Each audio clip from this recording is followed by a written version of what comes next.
क्या आपने कभी गौर किया है कि कुछ लोग कोई विश मांगते हैं और वो तुरंत सच हो जाती है, और कुछ लोग पूरी जिंदगी मेहनत करते रहते हैं फिर भी उन्हें वही मिलता है जिससे वो डरते हैं। ऋषि पतंजलि कहते हैं, यथा भावना तथा भवति।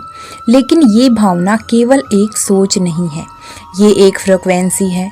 आज आप जिस वीडियो को देख रहे हैं ये कोई सामान्य मोटिवेशन नहीं है, ये उस फॉरबिडन अनसेस्ट्रल फ्रीक्वेंसी का ज्ञान है जिसे ऋषियों ने कभी भी सार्वजनिक नहीं किया था, क्योंकि अधूरी चेतना वाले मनुष्य के हाथ में अगर ये शक्ति आ जाए तो विनाश बन सकती है।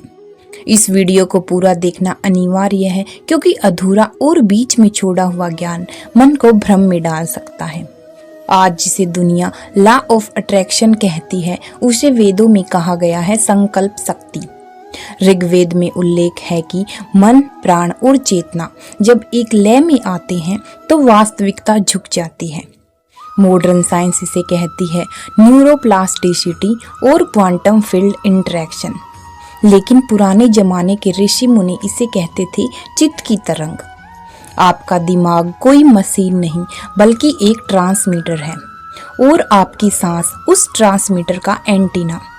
आपको पता है मनुष्य शरीर के अंदर 3 गुप्त बटन होते हैं। अगर बटन ऑन कर दिए तो शरीर की एनर्जी दिव्यता से भर जाएगी।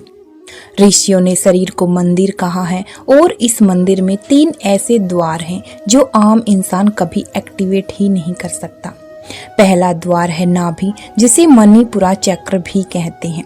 आधुनिक विज्ञान कहता है यहाँ एंट्रेनिक नर्वस सिस्टम है, जिसे सेकंड ब्रेन कहते हैं। ऋषि कहते थे यहीं से संकल्प जन्म लेता है।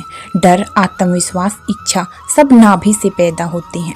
दूसरा द्वार होता है हृदय, जिसे अनाहता चक्र कहते हैं।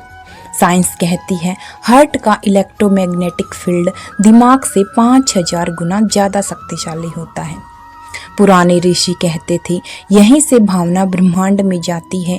जिस भावना में आप सोचते हैं उसी में आपका भविष्य बनता है। और द्वार तीसरा भ्रुकुटी या थर्ड आई होता है। मॉडर्न न्यूरोसाइंस इसे पीनियल ग्लैंड कहती है, लेकिन ऋषि इसे आज्ञा चक्र कहते हैं। जब ये जागृत होता है आप रिएक्टिव नहीं रहते, क्रिएटिव बन जाते हैं। अब आता है वो रहस्य जो ऋषि केवल योग्य शिष्यों को ही देते थे, अबडोमिनल ब्रीथिंग। लेकिन सही तरीके से जब आप नाक से सांस लेते हैं और पेट बाहर जाता है तो आप वेगस नर्व को एक्टिवेट करते हैं। साइंस कहती है स्ट्रेस हार्मोन्स कम होते हैं, फियर रिस्पॉन्स बंद होता है, ईगो डिजोल्व होने लगता है, अहंकार शांत होगा, तभी ईश्वर एक्टिव होते हैं। अब हम बात करते हैं फॉरबिडन फ्रीक्वेंसी की। ये कोई साउंड नहीं है, ये एक अवस्था है। जब मन शांत, सांस गहरी, भावना पवित्र, संकल्प स्पष्ट होता है, तब आपकी तरंग गुड फ्रीक्वेंसी से मैच करती है। उपनिषद कहते हैं आप भगवान से कुछ मांग नहीं रहे हो, आप घोषणा कर रहे हो। अब आता है 7 मिनट की ऋषि विधि, जो एक प्रैक्टिकल रिचुअल्स है। इसे बिल्कुल भी मजाक में न करें।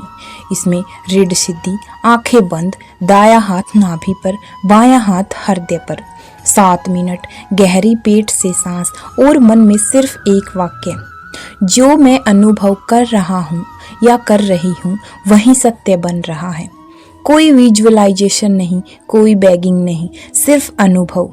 लेकिन एक बात का ध्यान रखना चाहिए, अगर आपका मन लालच से भरा है, बदले से भरा है, डर से भरा है, तो ये फ्रीक्वेंसी आपके ही खिलाफ काम करेगी। इसलिए इसे फॉरबिडन नॉलेज कहा गया है।